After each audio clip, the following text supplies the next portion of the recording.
రామునికి రామేశ్వరానికి మధ్య ఉన్న సంబంధం ఏంటో తెలుసా? మర్యాద పురుషోత్తముడు శ్రీరాముడు 14 ఏళ్లు వనవాసం చేశాడు. ఈ కాలంలో అతను చాలా ప్రదేశాలలో ఉన్నాడు. సీతమ్మని రావణాసురుడు అపహరించిన తర్వాత శ్రీరాముడు సీతమ్మని వెతుకుతూ లంకకు వెళ్ళాడు. లంకకు వెళ్లే ముందు రామసేతు వంతెనను నిర్మించడంలో శ్రీరాముడితో పాటు వానర సైన్యం మొత్తం సహకరించింది. శాస్త్రాల ప్రకారం శ్రీరాముడిని ఆరాధించేవాడు శివుడు, శివుడిని ఆరాధించేవాడు శ్రీరాముడు. రాముడు ఏదైనా పని చేసే ముందు శివుని పూజించేవాడు. రామచరితమానస్ ప్రకారం రాముడు లంకకి వెళ్లే ముందు రామేశ్వరంలో ఏం చేశాడో తెలుసుకుందాం. శ్రీరాముడు వానర సైన్యంతో లంకకు వెళ్లే ముందు ఈ భూమి చాలా పవిత్రమైనదని చెప్తాడు.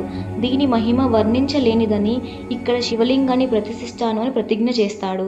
శివలింగాన్ని ప్రతిష్ఠించిన తర్వాత రాముడు లింగాన్ని పూజిస్తూ, నేను స్థాపించిన శివలింగం ఉన్న ఈ ప్రదేశంలో దర్శనం చేసుకున్న వ్యక్తి తన ఊపిరి పోయిన తర్వాత నా లోకానికి చేరుకుంటాడు అని రాముడు అంటాడు. రామేశ్వర మహాదేవునికి గంగా జలంతో అభిషేకించిన వారికి మోక్షం ప్రాప్తి కలుగుతుందని చెప్తారు.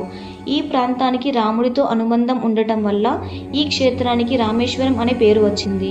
రామేశ్వరం ఆలయం దక్షిణ భారతదేశంలో అత్యంత ప్రసిద్ధ పుణ్యక్షేత్రం. ఇది తమిళనాడు రాష్ట్రంలోని రామనాథపురం జిల్లాకు సమీపంలో ఉంది.